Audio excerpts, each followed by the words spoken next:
السلام عليكم. لا تنسوا الاعجاب بالفيديو والاشتراك في القناة تشجيعا لنا لنستمر بنشر المزيد إن شاء الله.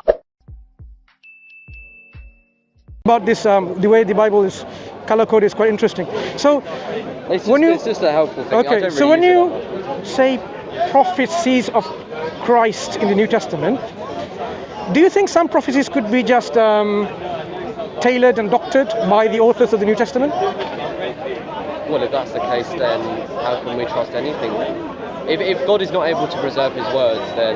The reason why I ask this, because in my examination of the New Testament text, I find these prophecies have been manufactured, adulterated, and distorted from the Old Testament texts. Okay. Open up the first book in the New Testament. I can give you some examples. Matthew, yeah? Yeah, open up Matthew. Let's start with Matthew. Let's open up the first page of Matthew. So, okay. Behold, a virgin shall be with child. So no, I'm going to give you examples why I think the New Testament writers have distorted prophecies, or invented them rather. So if you look at these, this is Matthew trying to make Jesus the son of David, right? And he gives you the genealogy. Yes. And he says these are altogether here. 14 generations, yeah. All of the generations are 14. From Abraham to David, from David to the time of exile to Babylon, and from that to Christ, right? Yeah. I know. Three lots of 14. He says these are all the generations. Not just some of the generations, all the generations. You can check that in Greek. If I'm not mistaken, this is how it says clearly in Greek there as well. Okay. All the generations. So he's making 14, three lots of 14. Have you ever counted them? Yes, look, this is my numbers here. Okay. So no, I'm not asking you to count now. Are these all the people mentioned in the Old Testament, in the genealogy that he is quoting? Or are there more or less? I haven't checked all of them, but I've seen quite a few of them. There are certainly more people within the genealogy. He's made grandsons into sons. So he's omitted, for example, he gives, like in verse 11, where's verse 11? Here. Yep. Josiah begat Jeconiah. Yeah. Josiah did not begat Jeconiah. Jeconiah and the brothers were the children of Josiah. The middle person who's missed... Look, I want to check now because I can... Yeah. I got the references here. So excellent, please do. I can see 11... First Chronicles 3, 15, 16. Yeah. Okay. Do you have what's it called? Like they use this. Is this one? The mark. Oh yeah, that is actually. Yeah. I never use it. So. Now you can. Right. Okay, so you can come back to it. First Chronicles. 1 Chronicles 3, 15, 16. Yeah.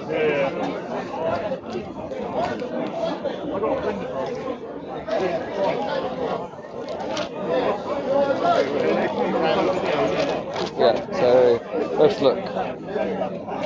The sons of Josiah, the firstborn Johanan, the second Jehoiakim, the third Zedekiah, the fourth Shallum, and the sons of Jehoiakim, Jeconiah his son, Zedekiah his son. So you have Josiah, right? I'm going to lose it. Josiah has... it's nothing. We're going to visualize it. His sons of Josiah. Josiah. No, Josiah. First. Johanan. No, Josiah is the person in question, and the sons were Josiah. So he has a son called Josiah?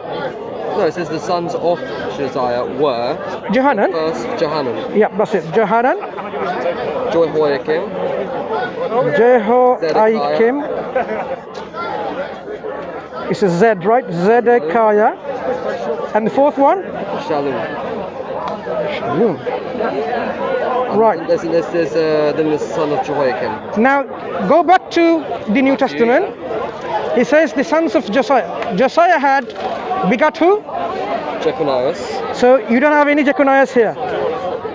Right? Right, let me look. So Josiah, according to Matthew, is Jeconiah. Now, I know who Jeconiah comes from. Jeconiah comes from him. So if you go into 1 Chronicles 3, 15, 16, and the sons continuing from Josiah's children, yes. Go ahead. Oh, and it's the sons of Jehoiakim.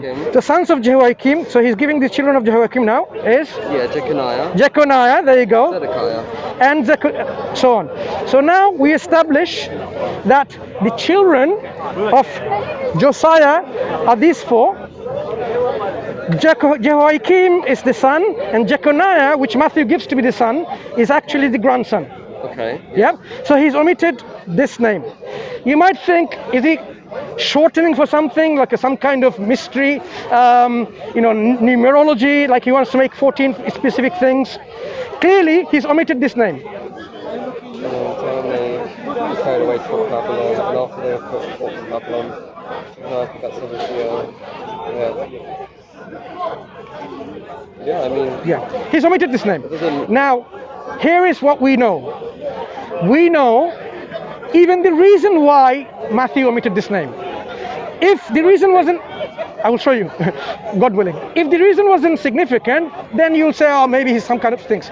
But because he's giving you a historical genealogy, making Jesus to be what? Son of David. That's the thesis, right? Son of David. Yeah. Now go into Jeremiah 36:30. Okay. If I'm not mistaken about the reference. 36 and 30. Therefore, thus saith the Lord of Jehoiakim, king of Judah, he shall have none to sit upon the throne of David, and his dead body shall be cast out in the day to the heat, and in the night to the frost. Okay, so now my reference is correct. God is saying about Jehoiakim. Okay. Can you repeat that again? Once again, so we all hear it.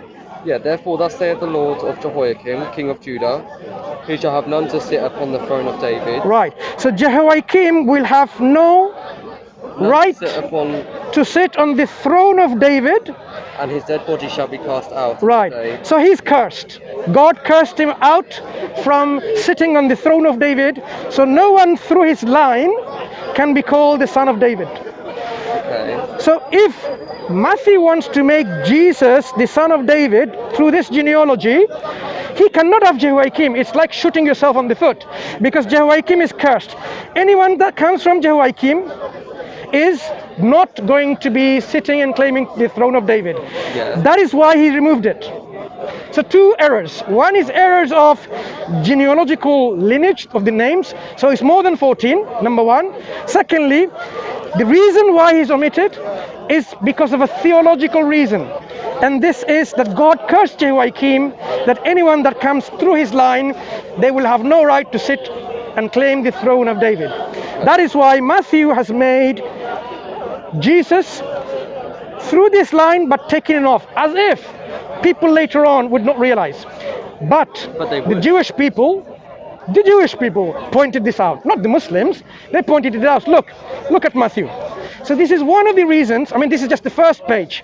Matthew has been demonstrated now with one example where he's distorting history to make 14 generations when it's not. It's more than 14. Yeah. And the reason of this distortion is a theological one. If we now say, okay, that's something that we can look up later. What if we show you one after the other the prophecies that Matthew makes, inventing, fabricating, distorting? Then you will say the chances are this particular author Matthew is being dishonest, and he's have a theological agenda to write his gospel to make whatever he wants to make Jesus to be. He says later on, the example number 2, about Jesus was prophesied that he shall be called the Nazarene, as was spoken by the prophets. Okay, but so now this is the second example. We're going to worship the Lord Jesus Christ in spirit and in truth. As he received worship from his disciples, he received worship when he was a baby from the wise men. Only God is to be worshipped. Okay. Jesus importantly, Christ was worshipped. Look, as thank God for the worship. And you will edit spoken this because you're full by of father the devil. The prophets. That's why you're going to edit what I was going to say is, okay, look. Leon, we've got to worship the before you go, I mean, of course you will go when you're running away. No one's saying Jesus that. But I'm giving you two examples. Was Jesus of Nazareth. I'm not speaking to you, my friend. That takes I'm speaking away to this the sin of gentleman the here. world. And that was the inscription of Pontius Pilate on the come forward a little cross, bit. Jesus of Nazareth, the King of the Jews. So go ahead. Written in Latin, Hebrew and Greek. Nobody took his place. It was Jesus who was crucified. Excuse me, can you remove your dog? Why is your dog sitting on my feet? My dog can sit where he wants. Really? You can always move. So he can sit on your head? If he wants to. Let him then. Okay, my friend. We're not going to. We have to go to worship. Are you coming? Or do you Look. Before you go, no, we're going to be look late this for up. worship. As you realise, my point has an appointment with us. I'm speaking. I'm saying, if you search the entirety of the Old Testament, let me hear what I'm. Just hear what I'm saying. If you read the entirety for the last 2,000 years, Christians have not found a prophecy from a prophet of God in the Old Testament where he was called the Nazarene. Yeah. Galilee of the nations, the people that sat in darkness have seen a great light. As a true, sincere individual like you are, seen a great light. Study that. Yeah, and Jesus. And then you'll realize how Matthew is being dishonest. He is the light of the world. Bye-bye. The people that sat in darkness have seen a great light. Bye-bye. Jesus Christ is a light. You're late.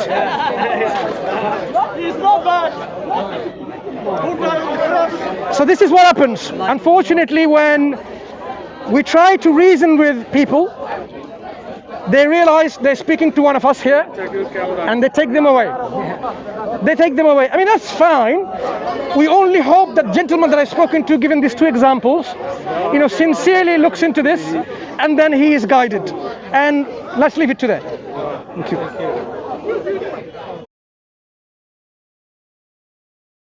إن أعجبك الفيديو لا تنسى الإعجاب والاشتراك في القناة.